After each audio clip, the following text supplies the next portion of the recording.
sharing their experience from tech leaders to tech leaders. This is CTO Talks.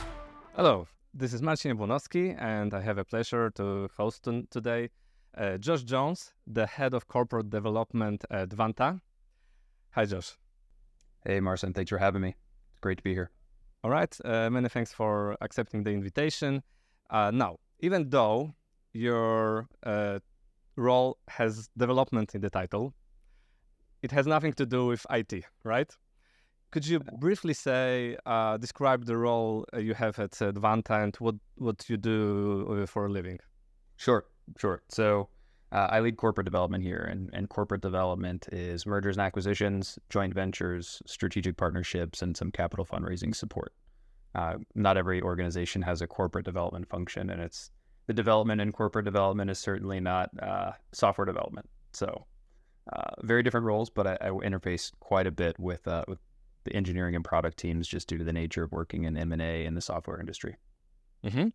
All right, many thanks for that. So, given the name of the show, given the target audience, our viewers may be surprised you are here, but it's not a coincidence. Josh, could you say how your role connects with IT and how it's blended with IT? Sure. So as an M&A practitioner, especially within the technology ecosystem, I work closely with technology leaders on the product and engineering side for software development, but also with the internal technology team and IT leaders on tech stack, delivery methodology, infrastructural considerations. When you work at a technology company and you work in M&A, you need to be able to identify good tech that might complement the breadth or depth of your product, but also understand behind the scenes the back office tech stack that powers that product and that team.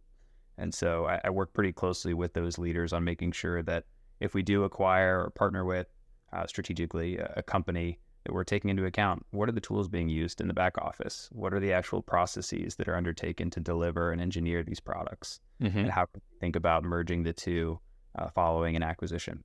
Okay, that's great. So basically, we moved forward a bit, but before we dive deep into the topic, so basically you do M&As in technology industry, so that's the point. And basically, this is where this connection with CDOs and engineering teams comes into place, right? So could you briefly describe what are the most common drivers for any kind of merger or acquisition to happen in the tech industry? Sure. Yeah. So the technology industry is fairly unique in that a lot of the M&A activity is driven by product-specific motives. If you look at manufacturing, logistics, agriculture, some of the other industries, you'll often see that some of the drivers are primarily financial. You'll look at roll-up strategies where you buy 3 or 4 or 5 of the same kinds of businesses and just consolidate to accelerate your market share. In technology, though, it's primarily driven by wanting to increase your depth or breadth of your product surface area. So maybe we're doing A, but we want to do B and C as well so that we have a more robust offering. We might go look at who are the best players doing B and doing C so that we have a more complete solution to offer to our customers.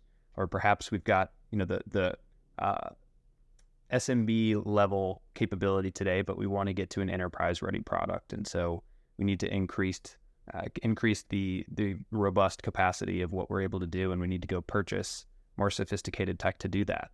Mm-hmm. It's typically a product-driven strategy in the industry. Up until this point, it has nothing to do with technology, or it does? Sort of customer-facing technology, typically. Okay. Yes. All right. So, could you briefly describe? Because I don't think like everyone in the audience is aware of how this process looks like. There are probably many people who've never gone through such a thing. So, could you briefly describe how the process usually looks like? Sure. So, I'd break that down into 2 process categories. Where an M&A deal might come from could take several flavors. So. You might have a mandate from the CEO. Hey, we've identified we want to enter a new market. We're going to go and run a reverse auction and find 2 to 3 targets, do some diligence and select the best one and acquire them. There might also be what's called an opportunistic inbound, where a company has said, we're going to go ahead and sell, we'll hire a banker or an advisor to help facilitate a transaction and go find a home for this company. And then there's also, this happens less commonly, but there's also the partnership avenue where you partner really closely with another technology company. The partnership has been successful. You start to identify that maybe there's even more value to be had by merging. So that's the process for origination, is the term for identifying and engaging in these deals. The execution process typically is supposed to entail, and I say supposed to because sometimes these deals happen with less degrees of diligence than others, but ideally you want to have a preliminary diligence phase where you're learning about the team, the technology, their tech stack, their financial profile, the posture of their business competitively. Go through some verbal negotiations to understand whether or not you're on the same wavelength about expectations for an exit and valuation. And then you'll go into either an indication of interest, which is called an IOI, and later an LOI, which is a letter of intent, saying, hey, we think that there's a lot of opportunity here for us to join forces. We'd like to go ahead and engage in formal negotiations to explore an acquisition or a merger. At that point, you negotiate the LOI and go through confirmatory diligence. This is where your finance teams, your product teams, your CTOs and IT leaders are going to really roll their sleeves up to understand the ins and outs of the business that you're looking to join forces with, and every detail of how they operate. And at that point, you'll start putting together a post-merger integration plan, which is going to be, how will we merge these teams? What are the roles and responsibilities that we're looking for in the surviving entity? And a value creation plan. How do we actually intend to capture revenue synergies or cost synergies by way of consolidating infrastructures or migrating away from technologies that are going to be redundant? If we have 2 CRMs, we probably don't need 2 of those, for example. And then, of course, landing on a deal structure and making sure that you optimize for tax consideration and other efficiencies that you can capture as part of these kinds of transactions, and moving into a merger agreement. Okay. And probably the integration plans also involves like the technology deep integration planning, yeah? They should, yeah. Okay, they should. Okay. Yeah, they should. Sometimes they don't, and that leads to a painful outcome most of the time. But they're supposed to, and oftentimes they do. Okay. So now, after you described the process, what is the role of a CTO or CTOs in the process, or any other IT leaders involved? Yeah, let's say CTO is just a figurative expression. Sure. So unfortunately, I think a lot of times the CTO doesn't get to play as active of a role as they should as early on in the process as they should be included. Ideally, a CTO should be involved once a decision has been made that we're going to pursue an acquisition target or a merger target. At that point, the sooner you get them involved, the stronger the likely outcome of capturing cost synergies and maintaining cultural stability is. And proactively source deals where hey, we're going to go out and look to acquire a target. The CTO really should be involved, or at least aware of the plans to go and buy a target before you're in talks with them. If it's an opportunistic inbound and you decide that you want to engage and pursue more of a formal acquisition conversation, then as you start putting the post-merger integration or PMI plan together, that CTO should immediately be involved to help scope what are the technologies that we're both using that are the same, where we can consolidate. What are the technologies that would be redundant, where we actually can, sunset the use of them? And what are some considerations for the infrastructure? For example, if we are an AWS shop and they're an Azure shop or a GCP shop, what does that mean for the way that we actually deliver a unified product roadmap in 12 or 24 months? So the CTO really needs to be involved early on in the planning process so that we can get in front of challenges and operational considerations that are otherwise going to become painful. Mm-hmm. So I believe like anything from whether there is someone another company identified for the M&A process. And you mentioned that very often the CTOs are not involved as early as they should be. How do they play, or can they play any role in the initial planning, like this product, evaluation phase? Yeah, I think they should. It's, and every company is different, and the role and scope of a CTO is going to be very different. If you're looking at a startup CTO versus the CTO of a Fortune 500 enterprise, for example, and the degree of functional scope changes. But I think at a minimum, even if they're not if you've got a chief technology officer and a chief product officer, they should still be collaborating together, even if the CPO is really more of the strategic visionary behind, hey, we need to increase our product surface area. We're going to go acquire in the XYZ spaces. The CTO should be aware of that, because those products are powered by technologies and processes that are ultimately going to fall under their responsibility when you do acquire a company. So ideally, the CTO will insist on being involved in these kinds of processes early on, if nothing else, just for awareness and planning purposes. Now, you've briefly mentioned it. So about the factors that are usually being taken into consideration during the assessment phase, right? So what are the, I would say, engineering or technological factors that are, taken into consideration in most of the cases? Sure. It's a lengthy list, longer than we have time for today, but I think that the bigger ones are typically, what would this acquisition do for our customers? Even being in IT or engineering or product, the customer needs to be the center of everything that a business does. So that's first and foremost. There should be a clear answer there, but also, what are the synergistic benefits that we would capture? Are we going to be able to generate more revenue? Is this a 1 + 1 = 3 kind of opportunity? Are there cost synergies where we could optimize the margin profile by lowering our costs to deliver a larger set of software tools? What do we gain or lose by buying this target instead of partnering with an external party or building in-house ourselves? But when it comes to technology itself, so when you do due diligence of the target company, what do you look at? Yeah, well, you look at the dependency on those technologies first and foremost. How core are these technologies to this company's success and livelihood? Would we be able to change or manipulate the technologies used and get the same outcome or the same output? What are the costs? Is there a way to optimize those? Maybe if they're spending with AWS or one of the cloud service providers and they don't have an enterprise discount program, perhaps you could look at vehicles like that just to optimize savings and discounts over the next 2, 3, 5 years. You really want to pressure test not only the technologies themselves, but whether or not they're replaceable with substitutes or whether or not the business could operate smoothly without them. Okay. And I'm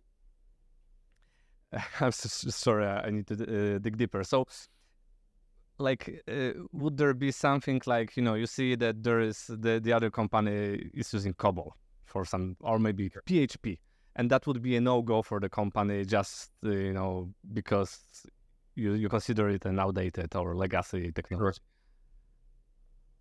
Yeah, and that happens quite a bit, actually, especially when you get into the larger enterprises. A lot of them are using legacy technologies.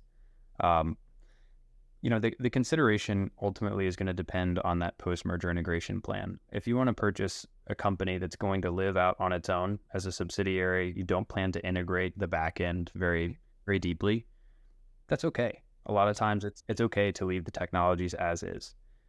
If you do have a different PMI plan that includes you integrating and consolidating all the technologies that you're using in the back office, then you do need to evaluate and measure what would the cost be for us if we were to rip and replace these technologies. How long of a process would that be?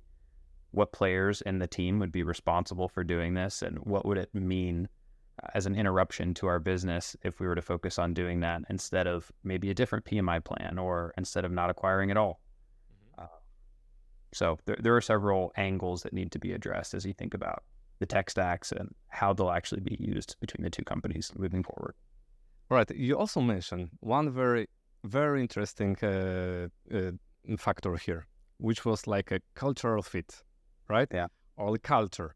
And I would imagine like in the old school businesses, like if you did it in manufacturing, no one would probably look at that. Yeah. Right. So it's quite surprising to me that investors also look at this. And I mean, can you measure this in terms, you need to probably have some KPIs, or this is just a gut feeling and you say, okay, they work in a waterfall way and they have this kind of mindset, and we're not going to get a common language after the merger. Yeah, no, it's a great call, and you're touching on a challenge that I think a lot of M&A practitioners and just senior IT operators alike really wish that there was a clear framework for. Unfortunately, there's not. There are ways to quantify and measure prior to an acquisition what the impact might be of two different cultures, and not just the culture And itself. what would you consider two different cultures? I'm just very curious. Yeah, how? Sure. It's a broad, it's vague terminology. So, for example, a culture that leverages agile versus a culture that leverages waterfall. And again, it depends on how closely you plan to integrate these companies. But if you expect these teams to work together in pursuit of a singular product suite, that is going to certainly cause some friction. And one, if not both of these teams, are going to find that integration process at least gently abrasive. It's an entirely different way of operating as a team and supporting your business. And so when your processes are vastly different, you need to be very clear about whether or not we plan to meet in the middle, or whether there's a way that we can deliver on the outcomes we're looking to capture as part of the acquisition without changing too much about the process and the culture that is made up by those processes. It's hard to measure. And I believe that's really a great example, waterfall versus agile. From your experience, how does it usually end up, in terms of before making the decision and then during the integration, So would it be always a no-go if you see like this company is completely waterfall, this one is fully agile, and we're not going to be able to get along? Or, have you seen a successful, I would say, meet in the middle solution? I have seen both. Primarily, my experience has been that just because of a difference in delivery methodology or in culture, which culture includes a lot of other considerations too, it's not automatically a no-go. Cultural fit, inclusive of but broader than the delivery methodology, is extremely important. And if the teams just have different principles and values, that can cause a lot of friction that's hard to overcome. But if it's just the delivery methodology, which is important to culture, but not entirely to culture, a lot of times that can be solved for. And it's a little bit painful and stressful to go through a process of meeting in the middle, and maybe the acquiring company actually changes their process to meet the process of the company that they're buying. But typically the inverse is what occurs. So if I'm the buying entity and we use Agile and we buy a company that has leveraged waterfall, more times than not, we're going to put a post-merger integration plan together that includes them migrating and changing their process over to Agile so that we can speak the same language, be on the same page about the development process and how we're going to measure success as a team. There's one thing I really liked, from what you said just now, is that it's not about the methodology, but also the mindset. And you need to be able to assess, because I've seen personally, let's say agile driven projects with a waterfall hidden underneath and Sure. people following this kind of mindset, and the other way around as well. So I really like this. Okay, and how about tech stack? So let's assume we have one .NET team, the other one is Java. I've seen mergers of such a cases. But what is the most common this integration plan to integrate this kind of teams, assuming that there are other factors which decided to go for the acquisition or a merger? Yeah, typically there are scoping processes and exercises that the teams will go through early on. A lot of times when you get down to that level, like Java versus other coding languages, you often won't get into that degree of depth before the acquisition has been formalized in some capacity. So you're not going to be looking at that at least until after a letter of intent has been executed by both parties. Oftentimes, you won't even see that level of diligence done until you're actually approaching a formal merger agreement where the deal is signed and soon to be closed. Oftentimes, there are numerous approaches that a company can lean on, the surviving company can lean on to make the migration process, if it's necessary, a lot smoother. You want to go through a scoping process to understand if you can maintain what's been working separately, firstly. That's the ideal scenario. The less change, the less risk there is to the deal falling through. So basically, you maintain two different tech stacks, yes? You can. Yeah, you definitely can. If there's a reason for changing that, you need to be able to quantify what the value will be. And so that's part of the scoping exercise is, okay, if we left both alone and didn't change them, what would that look like? And can we achieve what we're looking to? If we need to change them, what is the cost going to be? Are we going to have a cultural impact, which you typically will, because it's such a big change to the way that these leaders go about their business, that it can be painful. But you need to quantify the impact of doing or not doing as part of that scoping exercise. And so a lot of times when you get into the technical weeds of a more robust product that's being purchased, if I go buy a small startup that's only developed one product, it's going to be a lot easier to migrate that team into new processes, new languages, new tech stacks. Whereas if I go buy a more established or mature company, it's going to be a lot bigger of a rock to move. And so that kind of consideration has to be taken into account. All right. So now I'm going to touch a few very subtle topics because I would say I believe M&A is not always about these beautiful success stories and only wins, right? So first thing that comes to my mind, when considering such processes, layoffs. Yeah. So let's limit it to engineering teams. How often does it happen? Because I believe it's always an important thing, like operational efficiency. Yeah. So how often does it happen? I believe we won't talk about how it goes because it's different from market to market. You're from the US, probably it's a way easier process than here in Europe. But I mean, if you could share your opinion on this kind of thing, how often this layoffs happens in engineering teams, and what it means for the teams. Yeah, it's not uncommon. Within the tech industry, though, I think you will see the engineering team typically is not the first team to be considered when you're looking at redundancies. A lot of time, because the reason you're buying this company is typically going to be product driven. A lot of times you're going to want the engineers who built that product to stick around and help you with the strategy of migrating their tech stack and integrating their product into your own. And so they're typically more insulated than some other functions like talent acquisition, where we don't need two teams of recruiters necessarily. Maybe we don't need all of the sellers or marketing folks that they've got. There are certainly instances where engineering teams are impacted, but I would say in general, the degree to which they're impacted is lesser than a lot of other functions in the business, just because of the nature of the work that they do is the reason why that company is being acquired in the first place. Okay, so maybe one more thing. So in the scenario where we have two different tech stacks and you acquire a company, and after the due diligence, there was a decision made to convert to one tech stack. Yeah, sure. So you need to retrain the developers in another language. Okay, let's say that there was a decision from the top that every .NET developer needs to learn Java now. Yeah. You probably don't have stats at hand, but can you say how it impacts? Because I believe it impacts the morale of the team, as well as there are some natural levers. Yeah. So can you say how strongly it impacts the company?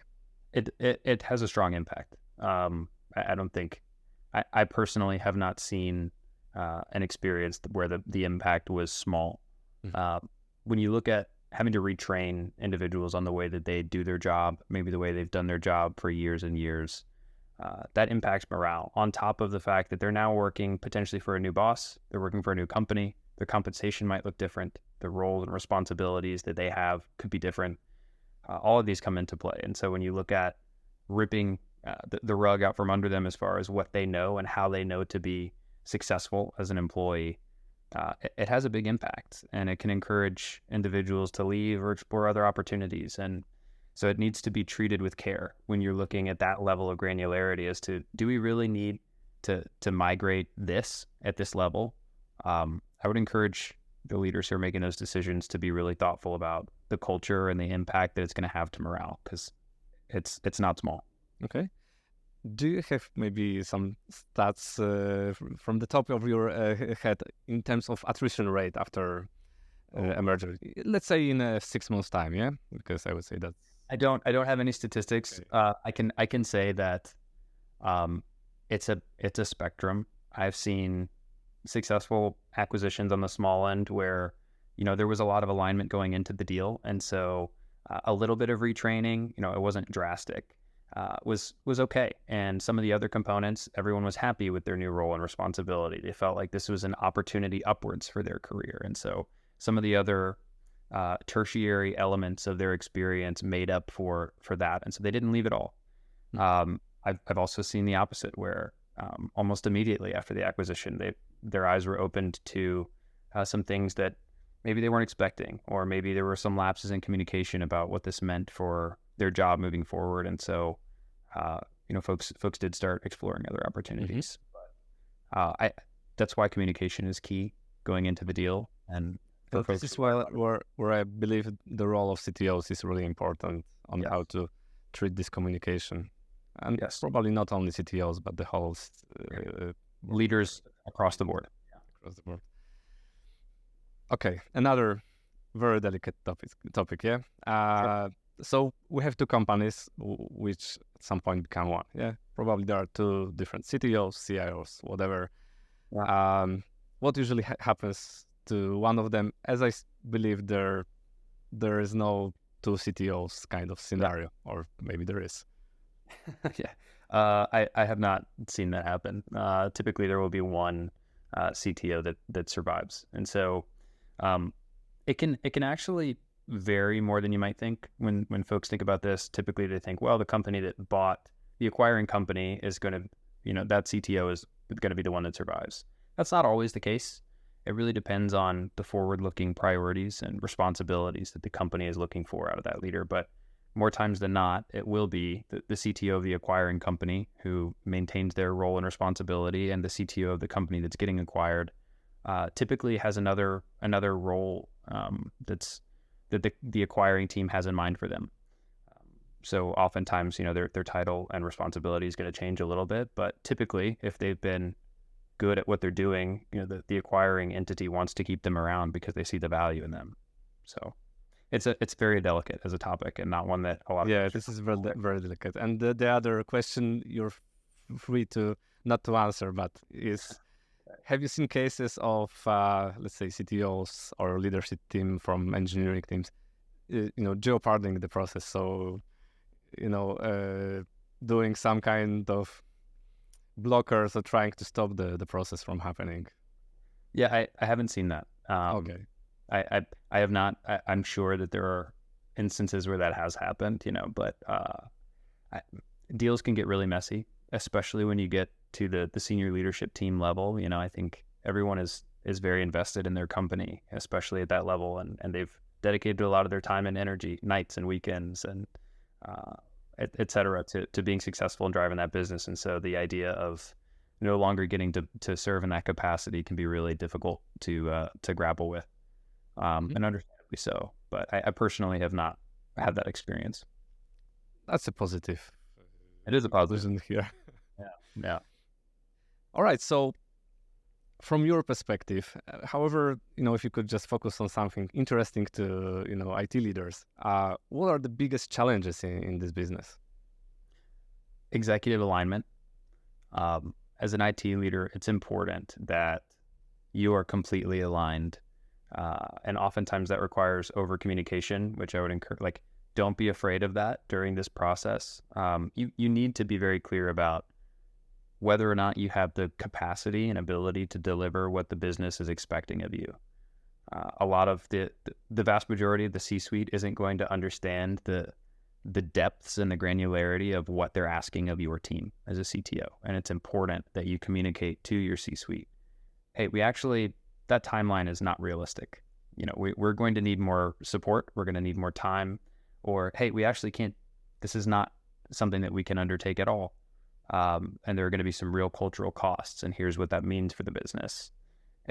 Alignment is something that a lot of folks take for granted, but you need to formally make sure that everything that's expected of you is documented, the timelines and who's responsible for what is all very clear and agreed upon, and that you're communicating often throughout the entire process, because things will change, challenges will pop up, and you need to make sure everyone's on the same page.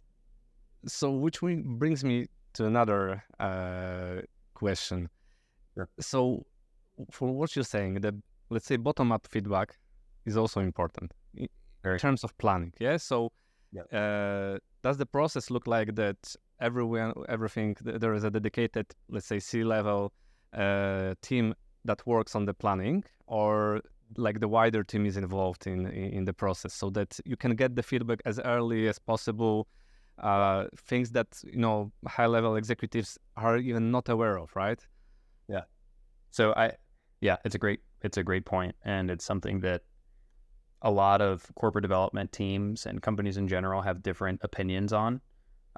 Something that I think works really well in general, and there's nuance, no two deals are the same, but in general, it's important to have, I think, two different steering committees, right? You need to have an upper management steering committee who's responsible for making decisions about trade-offs, timelines, whether or not we're ultimately going to undertake a big task. And in concert with that committee, you need a middle management committee that's closer to the ground, that can help facilitate that bottoms-up feedback to upper management, so that they know, hey, if we make this decision, here are the repercussions.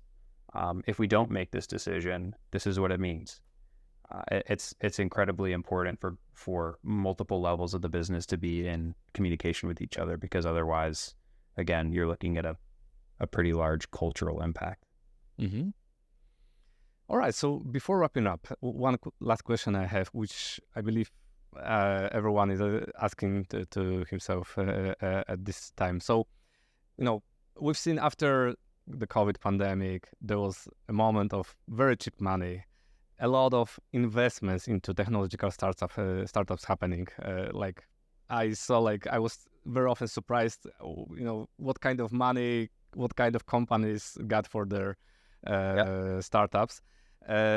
Now it seems it's gone the other way around. So we've seen all the funk companies laying incredibly big amounts of employees, like starting this year and at the end of last year.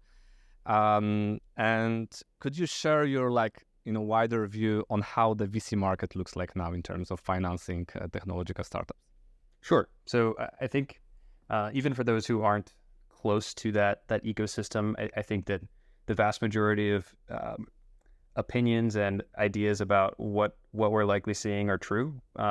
Right now, we are in a macroeconomic turbulence chapter, and what that means is that companies that were getting significant valuations earlier on, back in 2021, for example, may not be getting that kind of valuation these days. And the cost of capital is so much higher that the deployers of capital, venture capitalists, private equity firms, institutional investors, et cetera, everyone has to be more disciplined as a fiduciary and where they deploy their capital. So if I invested in a company that was pretty high risk 2 years ago and they're coming back for a bridge round and they haven't made significant progress, I can't justify to my limited partners that following on an investment here is wise to do in this market, then I'm less likely to do so.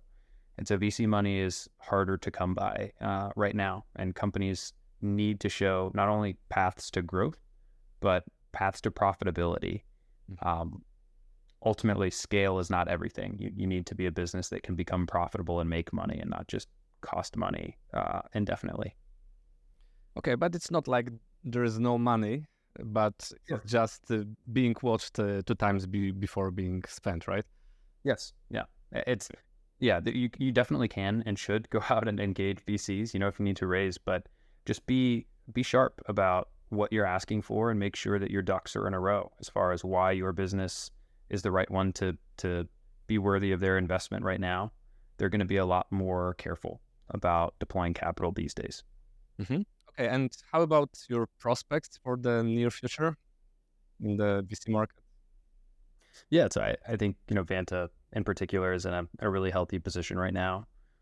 We've been very diligent stewards financially, and we've got an engineering and product team that have really developed something that we're confident in, and the customers are continuing to buy at very high rates, and so we've seen a lot of success even in this turbulent market.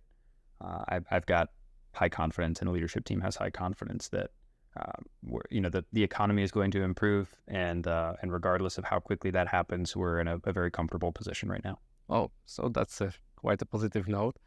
All right, maybe last question. Do you have any advice for any kind of CDO or IT leader who, let's say, has a planned M&A process in his company?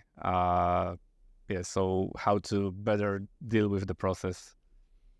Yeah, there are 2 or 3 things that come to mind. First and foremost, I would suggest slowing down if possible to speed up, especially if you have not been through this process before.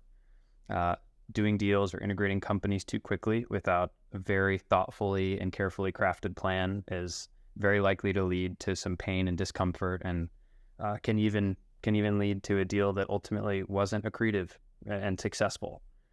And so it's important to slow down and make sure that everyone is aware of all the things that need to be done, and we're all clear on what we're looking for out of this, and who's responsible for what.